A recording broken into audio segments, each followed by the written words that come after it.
Welcome to Facts About, In-Depth Edition, 5 Killers Who Escaped from Prison. Number 5. Donald Leroy Evans.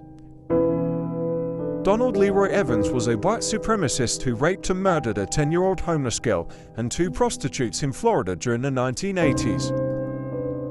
He was arrested for his crimes in 1991, but while awaiting trial at Harrison County Jail in Mississippi in 1993, Evans and 3 other inmates gained control over a single guard, threatening him with a shank and managing to escape the prison.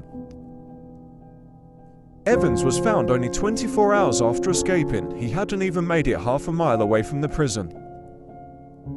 On January 5, 1999, Donald Leroy Evans was attacked by another inmate with a prison shank.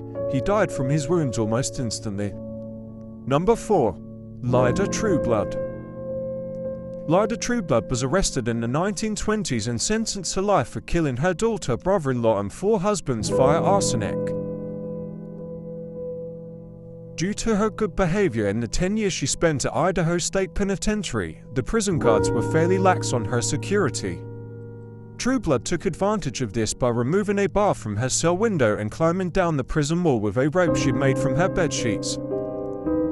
While at large, she remarried yet again, but after her capture 15 months later, the marriage was annulled. Trueblood returned to the penitentiary in August 1932. She was released on probation in October 1941 and received a final pardon. Lyda Trueblood died on February 5, 1958, aged 65 in Salt Lake City, Utah. She died as a free woman.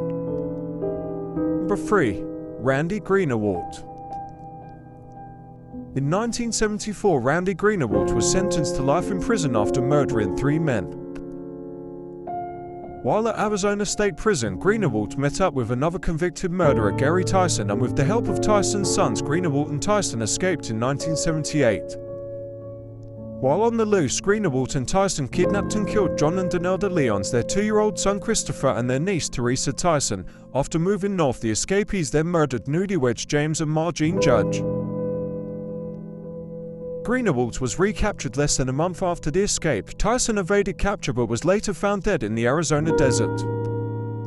Greenawalt was executed via lethal injection at the Florence State Prison on January 23, 1997, after spending 20 years on death row. Number 2. Earl Nelson. In 1918, Earl Nelson was arrested and placed in a mental institution for attempting to molest a young girl. While there, he escaped so many times that the hospital simply decided to discharge him due to the fact that they couldn't keep up with catching him.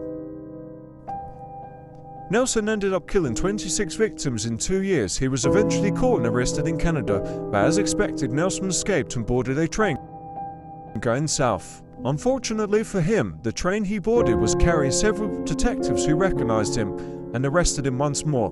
Nelson was eventually hanged in 1928. Number 1. Ted Bundy. Perhaps one of the most famous serial killers of the modern era, Ted Bundy admitted guilt to 36 murders, but the police believe he may be responsible for more than 100 killings. In 1977, after already receiving a 15-year sentence for kidnapping, Bundy was indicted on murder charges in Colorado. He decided to act as his own lawyer, and during a visit to the courthouse library, Bundy jumped from a window and was a fugitive for 8 days. In December 1977, Bundy escaped again from a hole he had chiseled into the ceiling of his cell.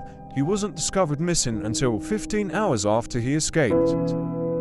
During this second escape, Bundy attacked 4 sorority girls at Florida State University, killing 2 of them. Then in February, he kidnapped and killed 12-year-old Kimberly Leach. He was finally caught later that month. Ted Bundy was executed via lethal injection on January 24, 1989. He was 42 years old. Thanks for watching Facts About. Like and subscribe for more.